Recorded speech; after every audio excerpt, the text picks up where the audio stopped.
Bonjour tout le monde, bienvenue à Balado Prévention, le podcast où on parle de santé, sécurité au travail et de sécurité routière.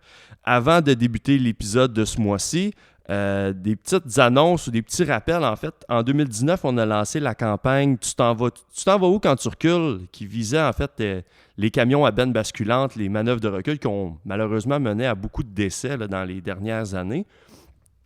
Dans cette campagne-là, on a fait de la documentation, des fiches techniques, de la formation pour sensibiliser en fait les travailleurs et les maîtres d'œuvre de chantier à planifier en fait les manœuvres de recul sur les chantiers. Mais je vous annonce en fait, en primeur peut-être, que dans le mois prochain, il va y avoir des capsules vidéo que vous allez voir circuler sur les réseaux sociaux.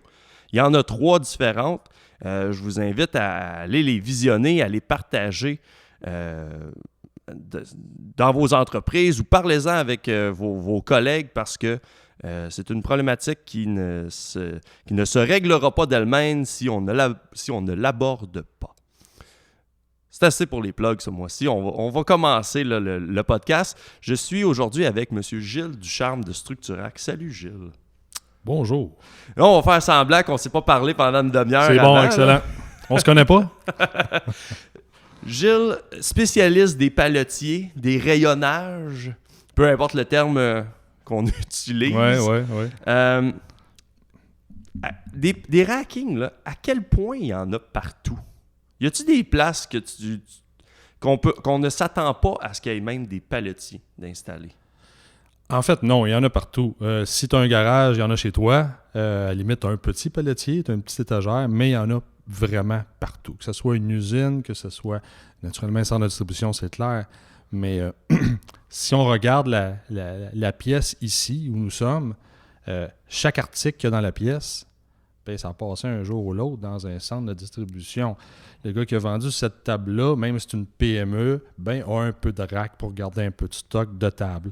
Les micros qui sont devant nous, hein, c'est la même chose. Fait que, non, il y en a vraiment partout. Malheureusement, je suis dans une business où les gens voient ça comme des frigos et des poêles du racking. C'est simple, tout le monde connaît ça. Ben non. Il y a toute une science en arrière. Ça, puis assembler un meuble Ikea, il y a des bottes, il y a des pattes, des vis, puis tu sers fort. Ben oui, c'est pas mal ça. C'est un meuble Ikea. Hein? Il y a des perforations à tous les 3 pouces en hauteur. Je peux vraiment ajuster ça moi-même.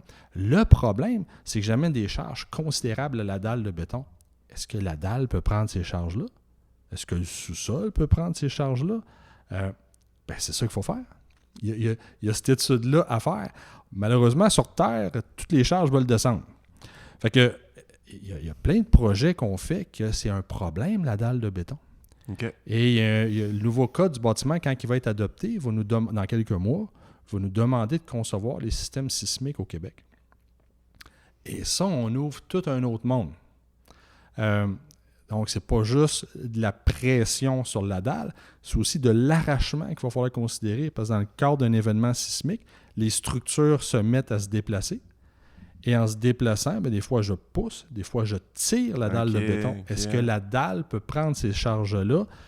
Ça prend des spécialistes pour travailler dans ce monde-là. Fait que, bien que le Québécois moyen connaît tout, il y a encore des choses à apprendre. Est-ce que, exemple, chez Structurac, à un moment donné, il va y avoir un géologue ou quelqu'un un peu comme ça qui va être nécessaire pour considérer ces éléments-là?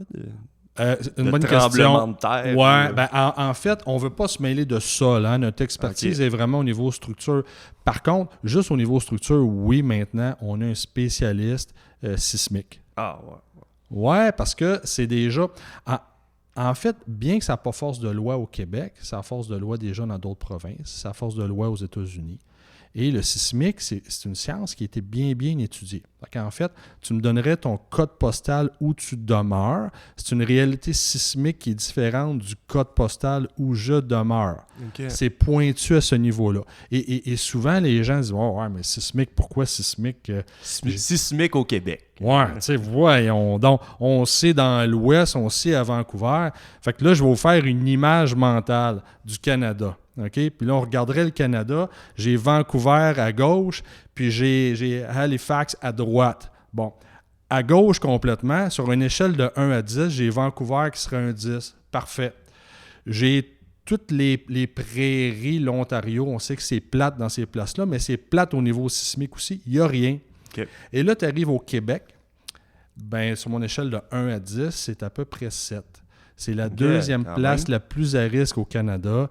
Il y a une belle faille dans le Saint-Laurent et tout le monde... Il y en a tout le temps, les secousses. Hein? On entend tout le temps parler. Les experts s'entendent. Quand ça va péter, ça va péter. Donc, on est dans une zone à haut risque. OK. Ouais. Ça, c'est vraiment inconnu. Là. C'est vraiment inconnu. Et les normes nous demandent de calculer d'une manière qui est très, très, très contraignante. OK. Mais oui, c'est inconnu, mais nous, on n'a pas le choix. Fait on a un ingénieur qui est spécialiste en sismique. Et il doit connaître le béton aussi, mais nous, notre fonction arrête au niveau de la structure. Okay. On doit supporter des spécialistes en béton et en sol, mais oui, on a déjà un spécialiste. Puis je rajouterais au niveau de la connaissance, on ne peut pas faire de conception sans connaître les chariots élévateurs.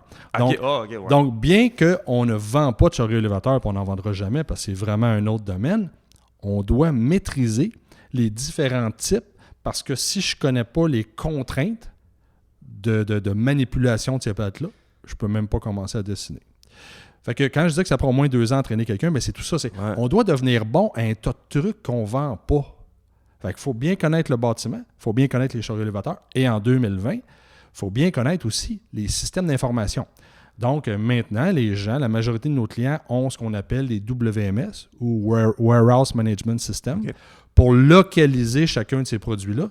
Donc, nous, on doit bien connaître les fonctionnalités principales des WMS pour bien conseiller le client.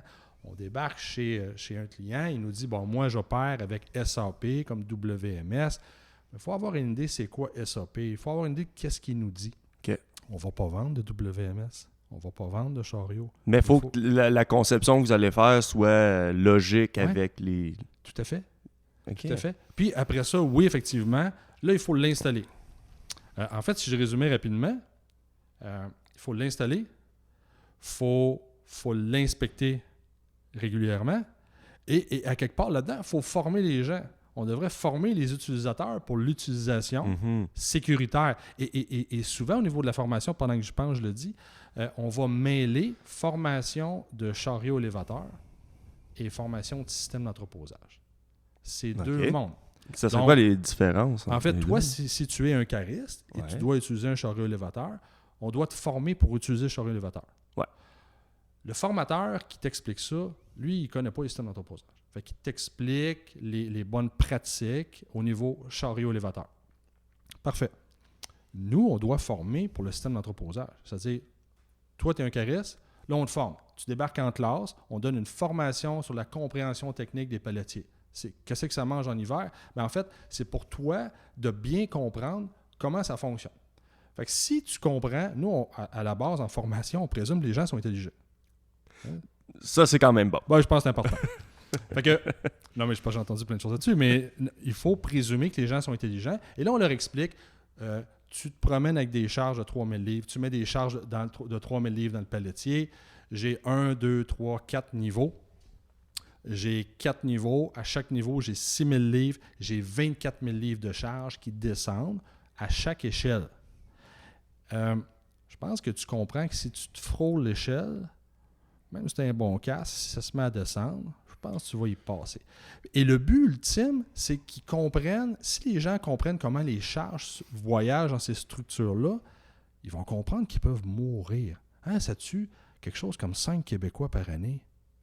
Fait que il y a vraiment un volet compréhension technique et on transforme les opérateurs. Donc, c'est super important. Si je reviens à l'installation, bon, on peut parler rapidement d'installation parce que oui, on doit installer ces structures-là. Ça serait quoi les éléments clés de l'installation d'un racking? En fait, on ne peut pas installer sans avoir de plan. Hein, on s'entend parce que le positionnement de chacun des éléments de structure a été pris en compte lors de la conception. On ne peut pas au chantier changer d'idée sans qu'il y ait d'impact au niveau calcul. C'est simple comme ça. Donc, j'installe une structure. Pour une raison quelconque, le client dirait non, je ne veux plus ce niveau-là à 8 pieds du sol, je le veux à 10. Il faut que l'installateur ait tellement une bonne compréhension du système pour dire au client, monsieur le client, je comprends votre demande, je vais vérifier avec le bureau, je vous reviens voir si c'est possible. Parce que l'équation change à ce moment-là. Tout change. Et le volet sismique rend ça compliqué.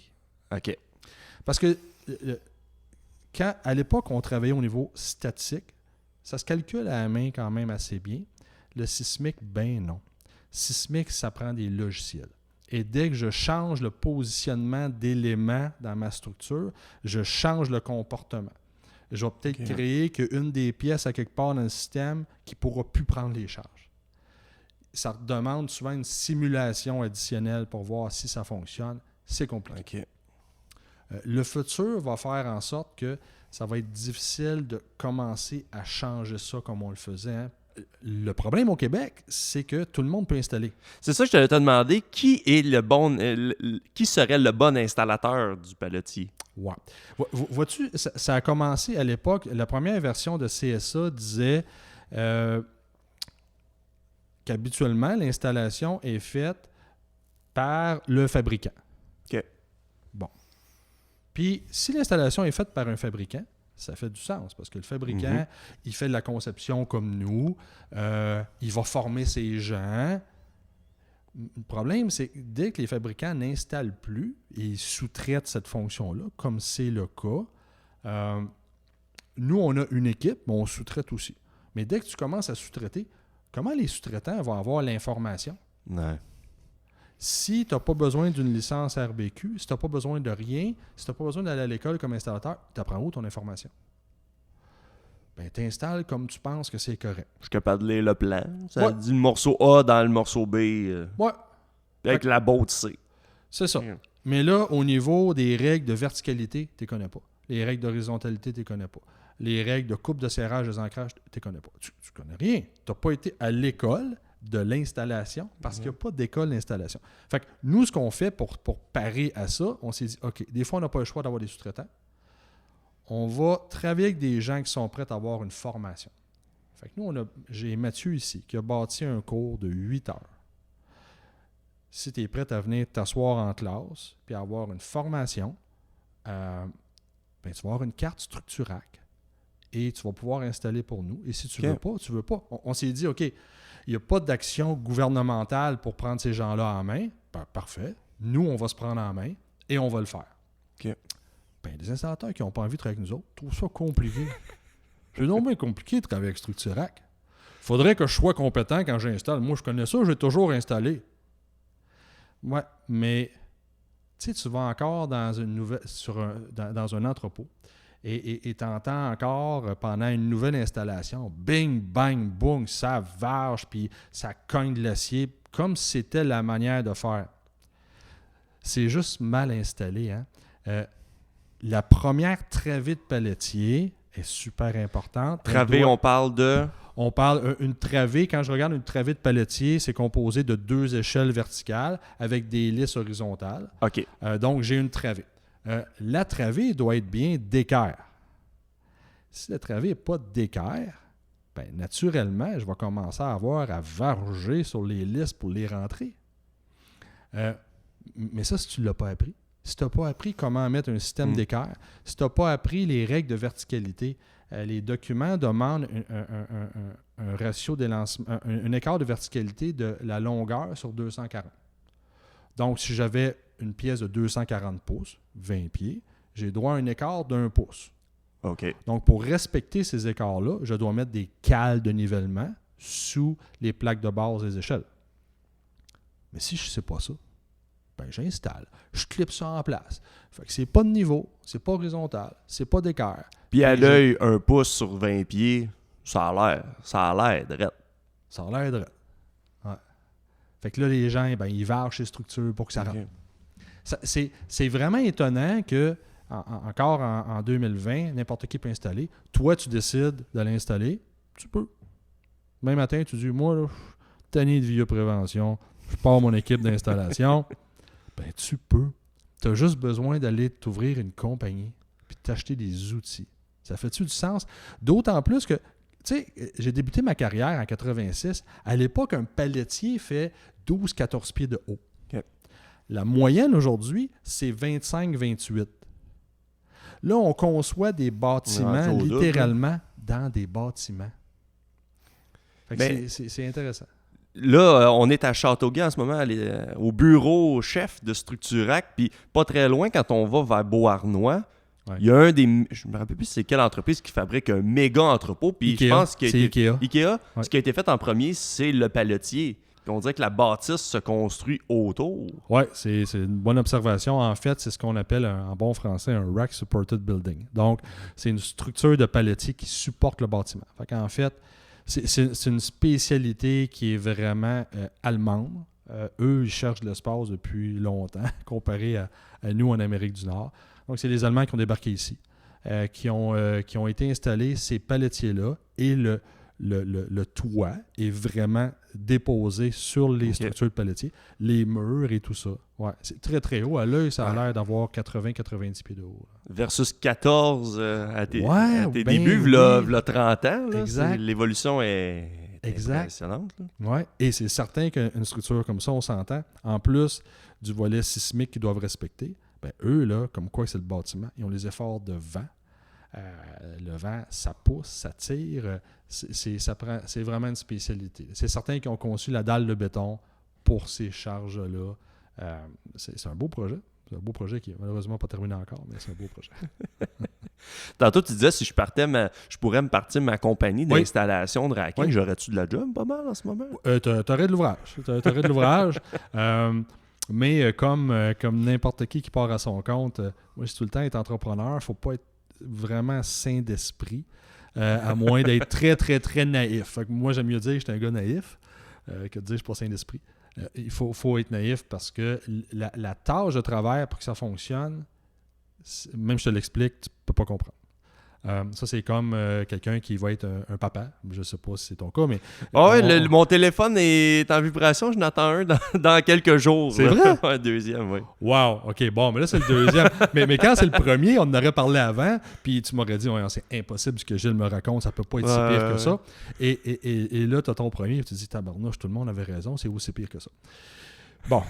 Ouais, c'est ça. Je sais pas comment on s'est retrouvé à parler d'enfants, mais c'est pas plus grave que ça.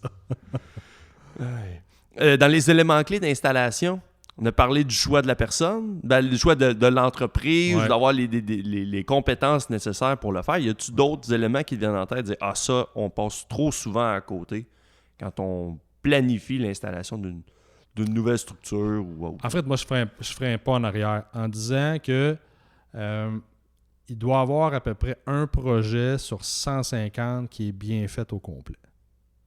OK.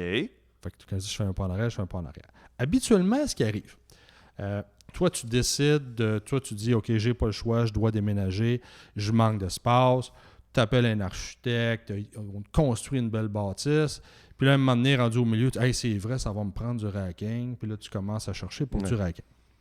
Il est trop tard.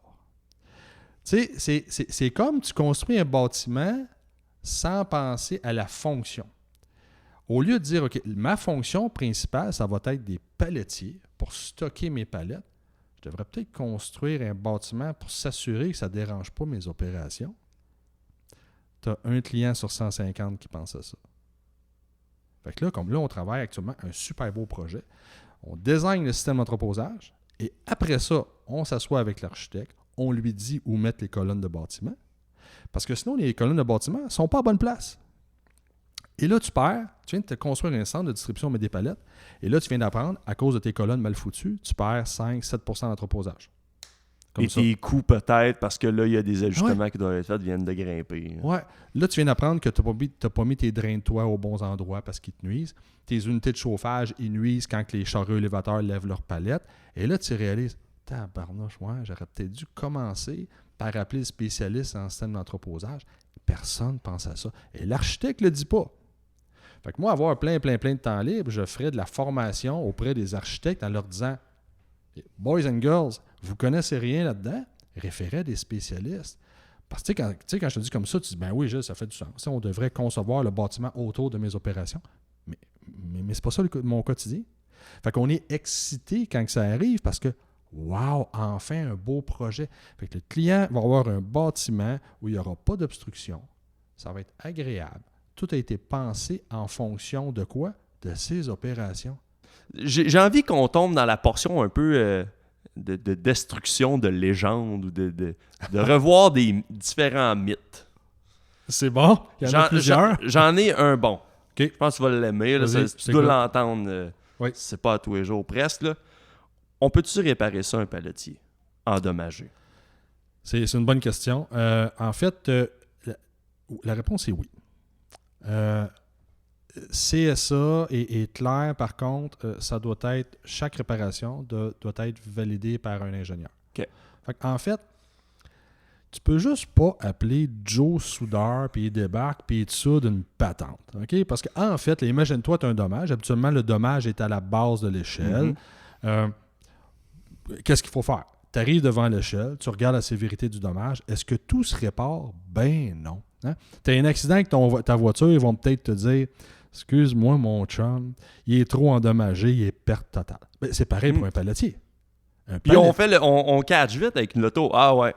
Et puis utilisable. Ouais. Mais c'est pareil un pelletier. Nous, on peut se présenter devant un pelletier. Le niveau de dommage, c'est triste, mais ça ne se répare pas. Si ça se répare, oui, on a le droit de le réparer. Par contre, la première étape, c'est que tu te déplaces chez le client, puis tu regardes où est le dommage et tu regardes les charges qui sont en haut de ta tête. C'est quoi les charges qui arrivent à cet endroit-là? Souvent, c'est des charges considérables, 10 000 livres, 20 000 livres. Qu'est-ce que je dois faire pour reprendre ces charges-là? Fait que c'est pour ça que ça prend un calcul d'ingénierie. Fait que oui, on peut. Est-ce qu'on peut tout le temps? Ben non. On peut pas tout le temps. Qu'est-ce que tu as vu de plus bizarre comme réparation? Ou l'affaire t'a dit, je peux pas croire qu'on a pensé réparer ça avec ça. J'aimerais tellement te montrer une photo. Je me rappelle juste que c'était à Sept-Îles. Puis, écoute, c'est impossible de mettre autant d'énergie que ça. Tu sais, il ne faut pas oublier que, mettons, tu as une échelle, là, une échelle standard d'une hauteur d'une 20aine de pieds. Tu sais, c'est peut-être 18 pieds de haut, 20 pieds de haut. C'est peut-être un item qui vaut 200, 250 $. Okay? Si on veut mettre un chiffre. Tu ne vas pas briser ta banque pour ça. Eux, c'était une échelle comme ça, qui était à l'extérieur, hein, parce qu'à l'extérieur, on pourrait parler un petit peu de ça aussi, mais les éléments, les conditions atmosphériques font en sorte que ça va se mettre à rouiller si tu n'as pas la bonne protection. Fait qu'il y avait une structure qui était rouillée, très endommagée, et on a décidé de couper le bout endommagé et de souder une plaque de chaque côté. Fait que c'est comme si tu prends une échelle de pelletier puis que tu mets 2 cure-dents de chaque... Tu t'enlèves une section puis tu mets 2 cure-dents de chaque... un cure-dent de chaque côté pour que ça tienne. Là, on regardait ça. Ça fait juste pas de sens, mais deux, on se disait, wow, il y a quelqu'un qui a peut-être dépensé 200, 300, 400 $ pour réparer ça quand l'échelle entière neuve, elle coûte pas ça. Ça tenait par la peur. C'était difficile à comprendre que ça tenait encore debout. Ouais, on voit des. Il y a beaucoup de créativité. Hein? Un Québécois, c'est créatif. Je sous-estime jamais le talent de nos clients. Écoute, oui, ils vont réparer. Les clients vont essayer de réparer eux-mêmes. On le voit en inspection. Hein?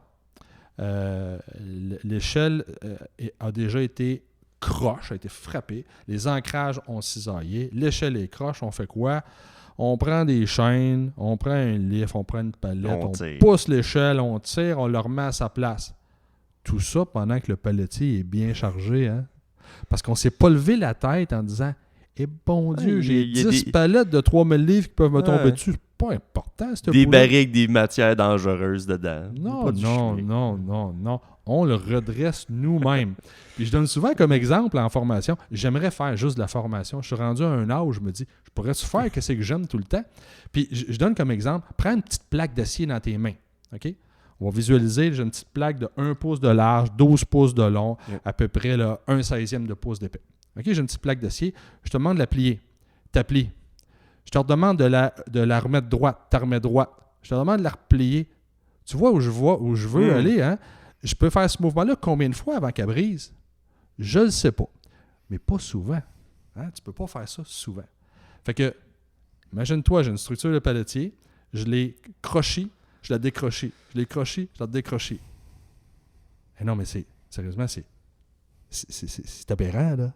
Comment, d'une manière intelligente, tu peux faire des trucs comme ça? Tu peux pas. Les gens le font. Puis quand je donne l'exemple en classe, prends une petite plaque d'acier puis plie-la, tout le monde voit, oh my God, ils se mettent à trembler parce qu'ils ont fait ça dans leur centre. La même chose, tu accroches une lisse sur un palettier. Tes attaches de lisse qui s'accrochent sur l'échelle sont pliées. Mais tu fais quoi pour que ça rentre? Tu as déplies. Et là, rendu là, les gens sont gênés de me dire la vraie réponse. Puis la tâche de lisse, c'est pas importante. Tout le transfert de charge se fait là. Hein?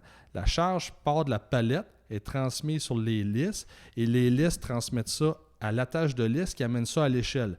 Tout le transfert se fait sur l'attache de lisse, puis moi, je viens de faire quoi? Je les ai dépliés parce que ça ne clippait pas. Ou je les ai forcés avec une masse pour qu'ils Je les ai forcés avec une masse. J'ai acheté des palettiers usagés. C'était ma prochaine question, mon prochain mythe. On peut-tu être sécuritaire? On peut-tu acheter des palettiers usagés? Puis les avoir dans notre entreprise? Écoute, tu peux utiliser un détecteur de radar dans ta voiture tant que tu ne fais pas pogner. Malheureusement, tu as encore le droit. C'est encore légal d'acheter. Moi, je suis vraiment fasciné. Par contre, tu achètes ça à ton propre risque. Hein? Le vendeur d'usager, il ne te donne pas de garantie. Il n'a pas fait de calcul. Mais toi, de toute façon, tu veux juste acheter des pièces puis monter ça toi-même. Mm-hmm. Toi, tu connais ça, des palettiers. Bon, jusqu'à temps qu'un inspecteur de la CNESST débarque chez toi puis te demande tes plans et tes calculs. Mais malheureusement, oui, tu peux encore acheter des palettiers usagés.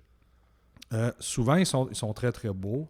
Les revendeurs vont faire un super job de peinture. Mm-hmm. Ça a l'air neuf. Mais n'oublie pas qu'un palettier usagé, là, ça a resté dehors. Hein? Ils ont entreposé ça à l'extérieur. Nous, on dit à nos gens, jamais, jamais, jamais, t'entreposes des pièces à l'extérieur. Okay. Un palettier... Pardon. Un palettier, les gens ne veulent pas payer une échelle 1000 $. Donc, il y a un recouvrement de peinture qui est adéquat, mais sans plus. Hein? Parce que on s'entend combien tu veux payer pour la peinture sur un palettier. Fait que la protection de peinture est adéquate, mais dès que tu mets ça aux éléments à l'extérieur, la pluie, la neige, bien, ça va se mettre à rouiller. Et une lisse, qui est une section fermée, c'est un tube en fait, une lisse, elle, on s'entend qu'il n'y a pas de peinture à l'intérieur.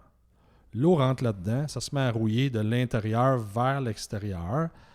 Fait que les gens d'usagers entreposent ça à l'extérieur. Quand ils le vendent, ils vont te le vendre tel quel des fois, mais souvent, ils vont le repeindre. Ça a l'air en parfait état. Et toi, tu le montres. Fait que c'est parfait. Ils ne donnent pas de garantie. Toi, tu es sûr d'avoir un bon deal. Et c'est de ça que je veux plus parler. Parce que un humain, quand c'est convaincu de quelque chose, c'est difficile à faire changer d'idée. Si c'est convaincu que l'usager, c'est un deal, il est convaincu que c'est un deal. Écoute, moi, je pose toujours la question, combien vous avez payé? Et souvent, les gens ont payé presque le même prix que du neuf. Et quand tu achètes du neuf, tu achètes une solution chez nous, les calculs, le saut d'ingénieur, le plan, ça vient avec. On ne charge pas pour ça. Si tu achètes de l'usager, il y a un inspecteur de la CNESST, il te demande tes plans, il te demande tes capacités portantes. Là, tu vas, mettons, nous appeler. Tu vas appeler une autre firme spécialisée et tu vas payer 2-3 000 pour faire les calculs. Si on juge qu'il est en bon état, puis comme quoi c'est de l'usager, on va se mettre des facteurs. Hein? On ne va pas te donner 100% de la capacité parce qu'on sait qu'il a été utilisé, il a été battu. On va te donner, je ne sais pas, dépendamment de la situation, mettons 80% de la capacité. Donc, en fait, acheter un palettier usagé, c'est rarement un bon deal monétaire et c'est jamais un bon deal parce que toi, tu n'es pas protégé. Okay, ouais. Fait que j'ai de la misère à croire que ça se vend encore, sérieusement. On n'aide pas personne à vendre des palettiers usagés. Imagine-toi, on te vend les pièces. Moi, j'essaie de t'expliquer depuis le début, là, c'est un système que tu dois acheter. Hein? Toi, en fait, comme acheteur, là, ta job est facile. Toi, tu dis à un spécialiste, moi, je veux mettre tant de palettes dans mon entrepôt, de telle dimension, de tel poids. Reviens-moi avec la soumission, reviens-moi avec ta solution. Au lieu de décider, OK, moi, je connais ça des palettiers. Fait que je prends le téléphone, puis j'ai besoin de 200 échelles de 42 pouces par 20 pieds. J'ai besoin de 800 lisses de 8 pieds de long par 4 pouces. Là, j'espère que tu viens de comprendre que si c'est toi qui désigne, c'est toi l'ingénieur du projet. J'espère que tu comprends que tu viens juste d'acheter des pièces. J'espère que tu comprends que tu n'as pas de garantie de rien. C'est toi le concepteur. Fait que je dis à mes clients, regardez, l'erreur que vous faites, à part des achats, ils font plein d'erreurs, les achats. Hein? On pourrait parler de palettes. Hein? Je te parle de 3000 livres tantôt. C'est un autre c'est ça. Ça va avec. Ça va avec, mais les gens achètent des palettes. Est-ce qu'ils demandent que ça peut supporter une charge? Ben non. Ils veulent la palette la moins chère. Hey, juste autour là, de Châteauguay, là, juste à Sainte-Martine, à côté, là, il y a 3 fabricants de palettes. Toi, tu veux des palettes pas chères. Toi, tu veux payer 6 piastres ta palette. Mais c'est pas ça qu'il faut que tu fasses. Là, tu demandes au gars, c'est quoi ton meilleur prix pour me donner des palettes qui doivent prendre une charge de 2500 livres? Tabarnouche, attends un peu. Là, tu viens de transférer ta responsabilité. Sais-tu que personne ne fait ça? Les gens achètent des palettes tout le temps. Fait que les gens, puis pourquoi je te parle de palettes, c'est que là, on éduque, hein? Nos clients sont rendus bons. Ils ont des palettiers en bon état, bien maintenus, et là, on met des notes dans notre rapport. Vos palettes sont à chier. Parce que si la palette se brise, je vais tuer quelqu'un dans l'allée. Ouais. Mais les palettes, écoute, c'est fascinant. Il y a un critère, le prix, pas la charge. La palette est aussi structurale que mon palettier. Wow! Cool, hein? Fait que oui, il y a les palettiers, ça pourrait être le débat un autre débat, en fait, de jaser de palettes. Mais tout ça pour dire que les palettiers usagés, sérieusement, c'est pas une bonne idée. Faut être très prudent. Très, très prudent et avoir... il faut se poser des questions sur est-ce que ça vaut vraiment la peine. Ben, en fait, si tu veux acheter des palettiers usagés, en fait, et c'est ce que CSA dit. Grosso modo, je vais le dire en québécois, CSA dit... Tu n'as pas une passe droite au niveau de l'ingénierie quand tu achètes de l'usager. Ça ne te donne pas une passe droite. Fait que si tu veux acheter de l'usager, il faut que tu fasses affaire à quelqu'un, tu lui dis la même chose. Voilà le premier palette, voilà ce que je veux faire. Okay. Vends-moi ton stock, mais j'ai besoin de ton plan et ton saut d'ingénieur à la fin. Si tu peux avoir tout ça, c'est parfait. À date, j'en ai pas rencontré un qui fait ça. OK. Fait qu'à partir de là, dès que tu parles de plan d'ingénierie, ben là, ils vont dire que ça coûte 2-3 000, mais 2-3 000, sérieusement, pour ton projet de 5 000, tu vas acheter 5 000 $ de pelletier avec nous, ça vient avec ta certification. Là, lui, il veut te vendre 5 000 $ de pièces, puis il te dit, ben appelle un ingénieur pour aller faire la certification. Ça coûte pas cher, ça coûte une centaine de piastres. Une centaine de piastres. Hier, j'étais allé pour l'entretien de ma voiture, c'était écrit 129,95 de taux horaire. Tu sais, là, je suis au garage là, pour faire un changement d'huile. Donc, tu vas avoir de la misère à trouver quelqu'un qui va vraiment te vendre le pelletier usagé de cette manière-là. Tu parlais de légende urbaine. Moi, j'en ai une autre qu'on entend de temps en temps. C'est l'orientation des échelles. OK. Qu'est-ce que tu veux dire par là? Je veux dire par là, c'est que quand on regarde une échelle, l'échelle est composée de membrures horizontales et diagonales. Donc, une légende urbaine qui dit que l'échelle doit toujours avoir son premier contreventement horizontal qui pointe vers le bas, vers l'allée. Ça, j'invite tous les gens qui ne le voient pas visuellement à aller sur viaprévention.com dans les documents. Gilles avait collaboré à toute la rédaction des différents guides. Là. Vous allez voir, ça va avoir des dessins, qu'est-ce qu'il veut dire. Là. Ouais, en fait, l'échelle peut être orientée de peu importe la manière. Puis le transfert de charge, on s'en fout complètement. Ça vient d'une légende urbaine qui disait, si j'ai la diagonale qui pointe vers l'allée, la première diagonale qui pointe vers l'allée, avec l'horizontale, bien, on s'entend que j'ai un peu plus d'acier. Fait que s'il y a un impact, j'ai un peu plus de résistance. Fait que c'est de là que ça a parti de la légende. Mais en fait, les pelletiers ne sont pas conçus à la base pour reprendre des impacts. Hein. Et ça, c'est un maillon faible, je dirais, des normes à la grandeur de la planète. Si c'est comme ça. On ne demande pas une résistance minimale à des impacts. Donc, c'est certain que toi, tu veux nous acheter des pelletiers. On va te faire des recommandations. On va dire, écoute, ton montant avant devrait être doublé, devrait être renforcé, etc., parce qu'on le sait. Avec tel protecteur peut-être installé pour prendre le coup. Exact. Okay. Parce que sinon, c'est de se mettre la tête dans le sable, de dire qu'il n'y aura pas d'impact. Fait qu'on doit te faire des recommandations. Mais ça, c'est une légende urbaine qui est vraiment intéressante. Okay. L'échelle se fout de l'orientation. OK. Dans la pièce où on est en ce moment, il y a plein d'échantillons, on peut dire, de palletiers. Oui, on essaie d'avoir un bout d'acier de tout, en fait, de fabricants existants et de fabricants qui n'existent plus parce qu'on s'entend que la durée de vie... Tu sais, un palletier, si tu en prends soin, tu peux l'avoir 30 ans, 40 ans. OK. Tu peux avoir des palletiers chez toi qui ne se fabriquent plus depuis 20 ans. Moi, je dois faire l'ingénierie de ça. Je dois bien les connaître, même si ça n'existe plus. Et ça, c'est vraiment notre quotidien. Ma question qui vient avec ça, et je pense que je l'ai entendu assez souvent, là, est-ce que la couleur des morceaux de racking est importante? Est-ce que les bleus vont avec les bleus, les verts vont avec les gris? Comment ça fonctionne? Y a-t-il des codes de couleurs qui existent là-dedans? Écoute, c'est tellement amusant parce que j'ai eu la chance de former des inspecteurs, mais tout ça a commencé parce que j'entendais des phrases amusantes comme ça. Il y avait une inspection, puis l'inspecteur avait dit c'est pas le même fabricant parce que tes listes, c'est pas la même couleur que les échelles. Fait que ça veut dire que c'est pas le même fabricant. Ben, c'est complètement faux. Le même fabricant peut faire plein de couleurs. On s'entend qu'il y a une trentaine d'années, il n'y avait même pas de discussion sur la couleur. Tu sais, un entrepôt, là, c'était sombre, mal éclairé, sale, c'était l'enfant pauvre et on se foutait de l'entrepôt. Donc, est-ce que tu penses que vraiment le client voulait savoir la couleur des palletiers qu'on y chipperait? Il s'en foutait. Dans le noir, on la voit pas de toute façon. On s'en foutait. Hey, c'est plus ça. On rencontre des clients qui nous montrent leur carte d'affaires puis qui disent peux-tu me faire ça, la couleur de mon logo? OK. Ma fille m'a déjà dit un jour papa, c'est pas glamorous pantoute ta business. T'sais. Puis j'ai dit si t'as raison, j'essaye de la rendre glamorous, mais c'est difficile. Mais ça s'en vient glamorous un peu parce que là, on veut des belles couleurs. Et en fait, nous, on recommande 2 couleurs. On recommande que la liste soit d'une autre couleur que l'échelle.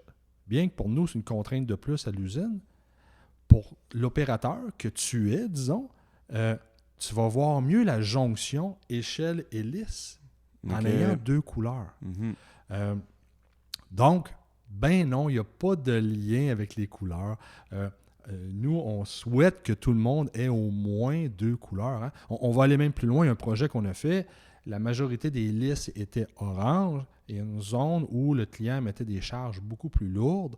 Bon, on a dit pourquoi qu'on ne peinture pas toutes ces listes-là d'une autre couleur? Hein? Disons gris. Que les gens sachent, OK, le gris, oui, c'est écrit les capacités, mais le gris veut dire, OK, là, je peux mettre le lourd. Ça devient des indicateurs visuels vraiment intéressants.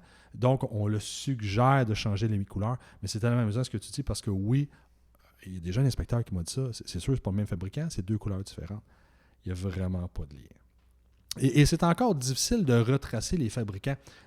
À l'époque où j'ai débuté, chaque fabricant avait son identité. Il s'agissait donc tous de produits différents. Bon, ces brevets-là ont tombé et à l'époque, le grand fabricant canadien s'appelait Redirac. Et le fameux profil Redirac que tout le monde voulait copier et que tout le monde a copié. Donc, en 2020, presque tout le monde fait le même profilé. Fait qu'imagine-toi, ça se ressemble tous. Et nous, il faut trouver c'est quoi les différents fabricants parce que, encore aujourd'hui, ils utilisent des qualités d'acier différentes. Fait qu'imagine-toi, je peux avoir le même profilé, 2 fabricants différents, le même profilé, les mêmes dimensions, les mêmes épaisseurs, et un a peut-être 80 ou 60% de la capacité portante de son vis-à-vis parce qu'il n'utilise pas les mêmes qualités d'acier. Fait que nous, c'est vraiment presque un cauchemar. Ça prend du temps à entraîner quelqu'un. Chacun a sa signature. Hein? Chaque fabricant a sa signature, soit dans la dimension de ses membrures diagonales ou horizontales, soit dans l'emplacement de ces membrures-là. CSA demande clairement d'estamper dans l'acier pour être capable de reconnaître. Ben, c'est pas encore suivi, ce bout-là de la norme. Fait que c'est au-delà des couleurs. C'est vraiment c'est compliqué pour nous, imagine-toi. Mm-hmm. Imagine-toi pour un néophyte. Là. Dans les autres légendes ou mythes, il y a des palletiers. Il y a un type de palletier qui ne s'utilise que pour le réfrigérer. si je suis je sais pas si c'est des gens dans l'alimentation, en tout cas, il y a des entrepôts où il fait froid. C'est un type de palletier qu'il faut pour ces genres d'entrepôts-là. Est-ce que c'est vrai? Écoute, non. Je commence par non. Il n'y en a pas un qui est vrai à date. Je commence par non. Mais tu sais, c'est quoi des légendes? Hein? En fait, c'est parce que je suis assez vieux, t'es démolir, mais tu sais, une légende, habituellement, t'es pas assez vieux pour dire, je sais pas, ça doit être vrai. C'est tellement fascinant. Ça, c'est l'histoire de gens qui ont fait des belles campagnes de promotion. Je parle de gens, je parle de représentants techniques, d'entreprises qui ont poussé ça. Puis là, à un moment donné, tu te retrouves que la majorité des entreprises qui ont des frigos, des congélateurs, ont ce qu'on appelle de l'acier roulé à chaud. Je vais expliquer un peu plus en détail qu'est-ce que c'est. Et ils ont tellement fait un bon travail que les clients ont fini le marché. Même toi, tu m'amènes ça ce matin, c'est vraiment fascinant que... C'est même rendu chez Via Prévention, c'est quelque chose. Là. Fait que ça montre que c'est une rumeur. Non, je dis pas que chez nous, on appuie ça, je veux pas que ça sonne comme ça. OK. Bon, ben, toi, tu m'amènes ça ce matin parce que tu es impliqué dans le milieu. Mais c'est fascinant de voir qu'ils ont tellement fait un bon travail. Écoute, il y a des grandes entreprises qui pensent « j'ai pas le choix, ça me prend de l'acier roulé à chaud parce que j'ai un frigo. » C'est n'importe quoi. Et c'est triste parce que c'est pas juste au Canada. On travaille de plus en plus aux États-Unis. On a une belle percée en Nouvelle-Angleterre. C'est la même chose là-bas. Fait que... Mais tu sais, le monde de l'alimentation, c'est un monde qui est vraiment tissé serré. C'est un monde qui vont faire de grands événements, qui vont faire des colloques, qui sont financés souvent, pour ne pas dire tout le temps, par les fabricants. Fait qu'on est capable de passer des messages. Tu sais, on t'invite un beau week-end à quelque part, puis tous les conférenciers que tu vas entendre, c'est des gens qui ont été invités par ce fabricant-là. On dirige le message, puis imagine-toi qu'on fait ça depuis 30 ans. Mais c'est rendu. Fait que ce que tu amènes là, c'est tellement difficile pour nous à briser. Et c'est un truc de perception. Donc, si j'explique la différence entre l'acier roulé à chaud et l'acier roulé à froid, l'acier roulé à chaud, c'est les profilés de bâtiments principalement. Donc, c'est le fameux fer-angle. Hein? On va dire cornière, mais on entend souvent le fameux fer-angle. Le fameux channel, le fer en C structural. Donc, en fait, on prend de l'acier en fusion et on lui donne la forme. Okay. On le moule. On le moule carrément. Okay. L'acier roulé à froid, c'est de l'acier qui est formé à froid. Donc, en fait, j'ai acheté un rouleau. Imaginez-vous un rouleau de papier d'aluminium. Hein, ça ressemble à ça. On déroule le papier d'aluminium. On va par la suite lui donner sa forme. Et la majorité des palletiers sont fabriqués de cette manière-là. Et c'est ce qu'on appelle de l'acier qui est formé à froid. Il est plié. Il est plié vraiment à mon goût. Je lui donne la forme idéale pour des capacités d'ingénierie et tout ça. Souvent, c'est de l'acier qui va être un peu plus mince que de l'acier roulé à chaud. Par contre, la qualité de l'acier, elle est supérieure à l'acier roulé à chaud. Nos véhicules sont faits d'acier roulé à froid. C'est des composants qui peuvent prendre beaucoup, beaucoup de charge. Fait que c'est vraiment une histoire de perception. On pense qu'il y a plus d'acier, on pense que c'est plus solide, on pense, mais c'est faux. C'est pas plus solide, c'est pas mieux. En fait, les assemblages sont souvent moins rigides. Tout ce qui est contreventement dans les échelles, ça n'empêche pas la rotation de mes montants avant et arrière. C'est vraiment pas un produit ordinaire. Et presque tout le monde qui fabrique de l'acier roulé à chaud, c'est pas une belle finition de peinture. Okay. Hein? Parce que, encore là, la peinture, c'est pas spécifié dans les documents normatifs. Donc, toi, tu dis, OK, moi, je veux vraiment donner une super qualité, presque automobile, je vais peindre, je vais cuire mes éléments, je veux qu'il y ait une bonne résistance. Ce qui est le cas de la majorité des gens qui fabriquent un acier roulé à froid. La majorité des gens qui fabriquent un acier roulé à chaud, c'est vraiment une peinture qui est appliquée de la bonne vieille manière, sans avoir été cuit, donc beaucoup moins résistant. C'est un produit moins de qualité. OK. Et, écoute, on a vraiment de l'ouvrage à faire pour briser ce mythe-là. Je donnais une présentation, puis tout le monde disait « Ouais, mais il y a moins d'acier dans ton poteau. » Et j'ai pris leur poteau qu'ils trouvaient bien solide. Je sais ce que le compétiteur proposait. Et je l'ai fait tomber dans mon poteau à moi. À quelque part, c'est ça, on doit éduquer, mais c'est ancré, mon chum. Ça, c'est... Je suis pas certain que je vais réussir à briser ça pour les années qui me restent de travail. C'est ancré solide, ce mythe-là. Ouais. Eh ben. J'aimerais connaître l'origine. Je connais pas l'origine. Cette personne-là là, qui a vendu cette idée-là a peut-être fait un beau chalet à cette heure. Un génie. Mais il y a des génies que tu croises dans la vie. On parlait d'usagers tantôt. Je vais te conter l'anecdote d'un de mes employés qui rencontre un client, puis le client veut de l'usager. Puis, au lieu de dire qu'on n'en a pas, il dit « Oui, on en a ». Le client est tout content. Votre travail structurant, c'est de l'usager, tabarnouche, il va avoir un bon deal. On a vendu du neuf à ce gars-là en lui disant que c'était de l'usager. Il était fou comme le monde. C'était un deal. Écoute, il nous a dit, il est tombé en bon état. Et là, on lui a dit, regarde, le client, c'est une cancellation. On pense qu'il n'a jamais été monté. Ah non, il dit, il a l'air neuf. Et merci les boys. Au lieu de le contredire, on lui a dit, ben oui, c'est de l'usager. Tu sais, quand tu es convaincu des fois, ça c'est un move de génie. Intéressant, hein? Je pense qu'on a passé à travers les principaux mythes. En tout cas, c'était des bons. Aussi. Oui. J'ai envie de te challenger sur une dernière affaire. Let's go. Okay? Je vais te demander de venir de l'autre côté de la table. Je vais te montrer une vidéo qu'on voit souvent en formation chariot-élévateur d'un racking qui s'effondre. Puis je veux ton analyse du pourquoi qui arrive ça. C'est bon. Donc, tu peux venir juste de l'autre côté. C'est une vidéo de... Je sais pas si où. Je sais pas si tu l'as déjà vu non plus. En fait, je vais juste rajouter 2 secondes. C'est que tu peux... Je pense que tu peux te douter que la majorité de mes amis m'envoient toutes ces vidéos-là. OK, ouais. Et ils veulent avoir une idée, comme tu me fais là. Tu sais, Gilles, qu'est-ce que tu penses qui est arrivé? Habituellement, je le trouve quand même assez vite, là. C'est bon. Mais let's go. On y va. Donc, c'est un chariot élévateur à allée étroite qui recule et qui accroche une lisse. Et là, ben, c'est parti. Tout s'effondre. Et tout s'effondre. Tout s'effondre. Je vais essayer de mettre le lien ou de trouver un moyen que la vidéo soit accessible pour les gens qui se sont rendus jusque-là dans le podcast. Oh my God. Est-ce que tu as besoin de le revoir? Non. OK.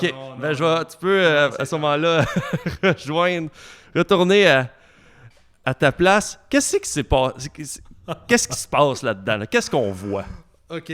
En fait, ce qu'on voit, c'est vraiment intéressant. Quand je parlais que l'emplacement de chaque composant est clé, on a le meilleur exemple ici. Fait que, ce qui est arrivé, le chariot élévateur a touché une lisse. Donc, on peut présumer qu'il l'a suffisamment plié pour finalement enlever le support latéral à l'échelle. Puis il l'a pas frappé à une vitesse incroyable. Doucement, puis j'ai pas l'impression qu'il aura enfoncé la lisse tant que ça.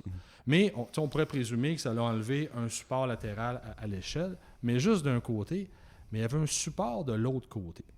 Fait qu'en fait, si ça avait été bien calculé, ça ferait pas ça. Parce que d'enlever le support latéral d'un côté de l'échelle, tu sais, en fait, imagine, si on regarde une échelle de bout d'allée, hein, c'est le meilleur exemple, en bout d'allée, j'ai des lisses juste d'un côté. Donc, l'échelle, juste pour que les gens comprennent, l'échelle, en fait, si elle est supportée si l'échelle est supportée seulement d'un seul côté, ben c'est suffisant. OK.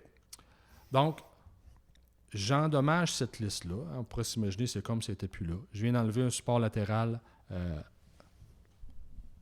Je vais me placer un petit peu. Je pense que ton micro a descendu. Ouais, c'est pas juste ça? peut-être le resserrer une petite affaire. OK, là, on est en business. Yes. Donc, en fait, quand je regarde, si on revient à ton vidéo, ouais. J'endommage une lisse. On pourrait présumer, disons que la lisse n'est plus là. Mm-hmm. Mais je l'ai encore de l'autre côté, on l'a vu très bien. Fait que j'ai encore un bon support latéral. Moi, j'ai vraiment l'impression qu'il y a quelqu'un qui a oublié les facteurs de sécurité dans cette histoire-là. OK. Les facteurs de sécurité sont sévères. Hein, pour rendre ça simple pour tout le monde, là, mettons qu'on retient le chiffre de 2. Donc, moi, je te conçois un système d'entreposage pour prendre tes palettes de 3000 livres. Je dois m'assurer que les composants puissent prendre ces charges-là sans toucher au facteur de sécurité. Fait qu'en fait, si tu as une échelle, on va faire encore des chiffres. J'ai une échelle qui peut prendre 20 000 livres. En fait, il faudrait qu'on y mette à peu près 40 000 livres pour que ça s'écrase. OK. Fait qu'elle est capable de prendre le double, quasiment. Elle est capable d'en prendre. Puis en fait, heureusement que c'est comme ça, parce qu'imagine-toi, à chaque fois qu'il y a un petit impact, si je n'avais pas de facteur de sécurité, je conçois l'échelle pour 20 000, je la poque un peu, et rendu qu'elle peut en prendre 19, ça s'écrase. Mm-hmm. Ça ressemble à ça. Tandis que les facteurs de sécurité font en sorte que, écoute, on en fait des entrepôts, on en marche partout, là, tu en marches toi aussi, tu vois des dommages, pourquoi ça ne s'est pas écrasé? Parce qu'en fait, à chaque fois que tu frappes la structure, c'est comme si tu gruges un peu sa marge de sécurité. Hein? Fait que je suis parti, j'avais un facteur de sécurité de 2, je l'ai frappé un peu, là c'est quoi maintenant? 1.5. Il me reste 1.8, 1.5, on ne sait pas c'est quoi. Mais cette marge de sécurité-là fait que quand je frappe les structures, ça ne s'écrase pas. Quand je vois ce cas-là, j'ai vraiment l'impression qu'il y a quelqu'un qui a gaffé solide. Et c'est pour ça qu'habituellement, ces vidéos-là, c'est pas en Amérique du Nord, c'est pas en Occident, c'est souvent ailleurs. Ici, écoute, on n'est pas à l'abri d'erreurs, hein? Bon, on s'entend, mais sérieusement, en Amérique du Nord et en Occident, on est vraiment habitué de travailler avec des facteurs de sécurité et ça fait que, écoute, dans le quotidien, là, les gens frappent les structures et ça ne s'écrase pas. Puis ça frappe bien plus solidement que ce vidéo-là parce que c'était bien conçu, j'ai des bons facteurs de sécurité et, ben oui, il faut que tu répares. Tu sais, nous, on se promène, on voit beaucoup de dommages. On dit au client, super, ça n'a pas tombé. Il faut réparer ou il faut remplacer. Il faut faire quelque chose. Mais les facteurs de sécurité ont fait en sorte que les structures ont été capables d'absorber ces impacts-là. OK. Est-ce que dans cette vidéo-là, le racking t'aurais une impression qu'il était surchargé? Souvent, je vais t'énumérer un peu les causes que les gens me nomment. Ouais. Là. Est-ce qu'il était trop lourd? Le pelletier, il y avait trop de stock dedans. Bon, en fait, quand... Je l'ai vu une fois, le vidéo, là, mais j'avais vraiment l'impression que les lisses n'étaient pas surchargées. OK. Quand tu surcharges, en fait, c'est l'élément qui est le plus facile à voir. Quand tu surcharges un niveau de lisse, tu vas avoir ce qu'on appelle une flèche. En anglais, déflexion. Okay? On ne devrait pas dire déflexion, on devrait dire une flèche. Fait qu'en fait, quand je surcharge un niveau de lisse, tu vois que ça plie. Ça fait la banane. Ça fait la banane. Fait que ça, l'acier te parle en disant « Hé, tabarnouche, tu surcharges. » J'ai pas vu ça. OK. Par contre, l'échelle, elle nous parle pas. L'échelle, tu la surcharges et à un moment donné, ce qu'elle fait, on appelle ça flamber. Elle va vraiment s'écraser par terre. Et ça, c'est le problème. Fait qu'en fait, chez nos clients, on fait beaucoup d'éducation à ce niveau-là. J'ai besoin du support latéral pour les échelles pour que l'échelle puisse avoir les capacités portantes et ne pas flamber parce que l'échelle n'enverra pas de signaux. Okay. Fait que quand je regarde ton vidéo, j'ai l'impression que les lisses, c'est les bonnes lisses.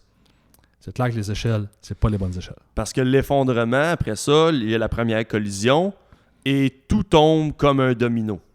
Est-ce que normalement, un pelletier qui s'effondre tombe en domino comme ça? Oui, c'est vraiment une bonne question. On a une belle slide quand on fait notre formation de compréhension technique, justement, pour les utilisateurs. En fait, non. Quand c'est bien conçu, il y aura un effondrement local. OK. Fait que j'ai un genre d'impact comme ça, en fait, juste sur une liste, ça ne va rien faire. Mais disons que je frappe l'échelle solidement, ben, on s'entend que si je suis en train de couper le poteau, le montant avant de l'échelle, ben, l'échelle va commencer à descendre. Elle va faire quoi? Elle va, en descendant, elle essaie, avec ses listes, d'amener les échelles adjacentes. Mais ça ne marche pas comme ça. Les échelles vont rester en place et ça va descendre. Il y aura l'équivalent de 2 travées qui vont s'écrouler. Il y a une section qui tombe, mais c'est pas l'ensemble. Jamais comme ça.